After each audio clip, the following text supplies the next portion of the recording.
অন্তত গ্রামে গ্রামে they have to go back to their house, their village, গিয়ে সংঘবদ্ধ হইয়া তারা আলোচনার মাধ্যমে যে কি করে ভবিষ্যতে এই ধরনের, আজকে যারা আক্রান্ত হয়েছে তারা তো করবেই, যারা আক্রান্ত হয় নাই তাদেরও ওই ড্রয়িং বোর্ডে যাওয়া উচিত যে এইরকম পরিস্থিতি হলে আমরা কি করব।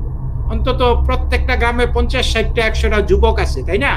100টা যুবক যদি এই বড় বড় 4-5 ফিট লম্বা রামড়া নিয়ে দাঁড়ায়, তাহলে ওইখানে কিন্তু এই কোন এই মামুনুল হক তো ভালো কথা, ওই আইসিসের লোক আসবে না এখানে।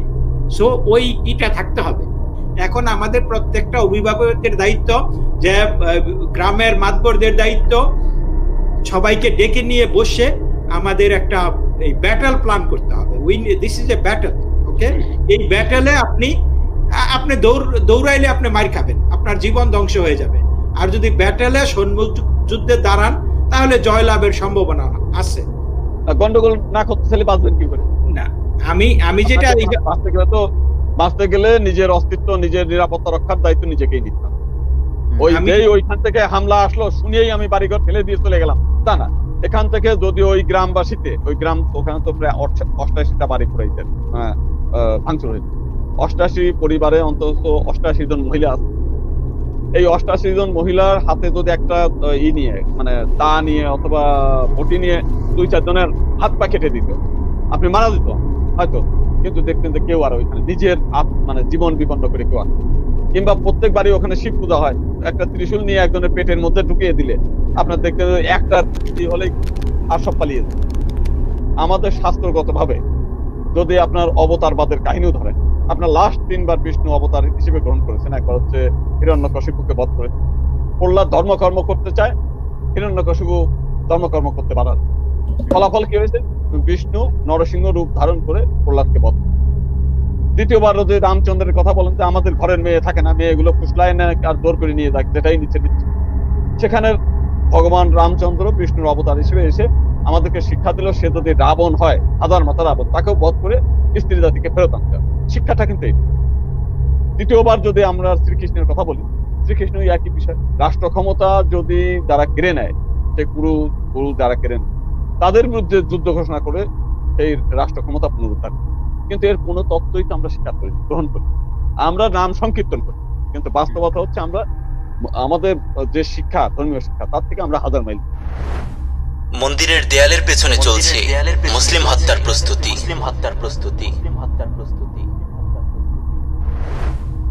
ভিডিওটি আমাদের জন্য অনাগত রক্তিম ইতিহাসের বার্তা দেয়। বেশ কয়েক বছর যাবতীয় আমরা দেখিয়ে এসেছি হিন্দুরা নিজেদের হাতে প্রতিমা ভাঙচুর করে মুসলিমদের ওপর দোষ চাপিয়ে আসছে। তাদের নিজেদের ভেতর কোন্দলকে কেন্দ্র করে ঘরবাড়ি জ্বালানোর ঘটনাকে মুসলিমদের পক্ষ থেকে করা হামলা ও লুটপাট হিসেবে প্রচার করেছে। এমনকি স্থানীয় রাজনৈতিক স্বার্থে হিন্দু এলাকায় ঘটা আক্রমণকে হিন্দু মুসলিম দাঙ্গা হিসেবে উপস্থাপন করেছে। মোট কথা, হিন্দুরা এই দেশে মুসলিমদের থেকেও অধিক স্বাধীনতা ও ক্ষমতা নিয়ে বসবাস করার পরও নিজেদেরকে ভিকটিম হিসেবে উপস্থাপন করছে। উপমহাদেশকে দখল করার সময় ইংরেজরা দুটি কাজ করেছিল। প্রথমত, তারা এই অঞ্চলের ভেতরেই নিজেদের এজেন্ট তৈরি করেছিল। দ্বিতীয়ত, তাদের ব্যবসায়িক গুদামঘরগুলোতে লুটপাট হওয়ার অজুহাতে নিজস্ব নিরাপত্তা বাহিনী গঠন করেছিল। আর নিজস্ব এই বাহিনী ও রাজনৈতিক এজেন্টদের সমন্বয়ে তারা উপমহাদেশে নিজেদের শাসন প্রতিষ্ঠা করেছিল। বাংলাদেশের ভূমিতে আজ হিন্দুরা সেই ব্রিটিশ পলিসি বাস্তবায়ন করছে। অনেক আগেই তারা এই দেশে আওয়ামী লীগের মতো হিন্দুত্ববাদী এজেন্ট তৈরি করতে সক্ষম হয়েছে। এমনকি সামরিক ও প্রশাসনিক নানা জায়গায় নিজেদের লোকদেরকে প্রতিষ্ঠা করেছে। এখন তারা সাধারণ হিন্দুদেরকেও অখণ্ড ভারত প্রতিষ্ঠার উদ্দেশ্যে শারীরিকভাবে প্রস্তুত করার জন্য পায়তারা শুরু করে দিয়েছে। ইংরেজরা যেভাবে লুটপাটকারীদের হাত থেকে বাঁচার অজুহাতে নিজেদের প্রতিটি কারখানাকে সামরিক ক্যাম্পে পরিণত করেছিল এবং এই শক্তিকে ব্যবহার করে উপমহাদেশকে দখল করে নিয়েছিল, বাংলাদেশের হিন্দুরাও মিথ্যা নির্যাতনের অজুহাত দেখিয়ে নিজেদের সশস্ত্র করার বৈধতা নির্মাণ করছে এবং আড়ালে নিজেদের মন্দিরগুলোকে অস্ত্রের গুদামঘর ও সামরিক ক্যাম্পে পরিণত করছে। বাংলাদেশ নামক মুসলিম ভূখণ্ডটি আজ সব দিক থেকে হিন্দুত্ববাদী শক্তির হাতে জিম্মি হয়ে বসেছে। হয়তো খুব শীঘ্রই ভারতের মতো এই দেশেও গরুর গোশত খাওয়ার অপরাধে মুসলিমদেরকে নিহত হতে হবে। দিন শেষে আমরা আজও পরাধীন। হিন্দুত্ববাদী শক্তিকে দমন করা ছাড়া উপমহাদেশে আমাদের স্বাধীনতা অর্জন সম্ভব নয়। তাই নিজেদের দিনী স্বাধীনতা ও ভূমিকে রক্ষার জন্য হিন্দুত্ববাদী শক্তির বিরুদ্ধে রুখে দাঁড়ানো আমাদের ইমানি দায়িত্ব।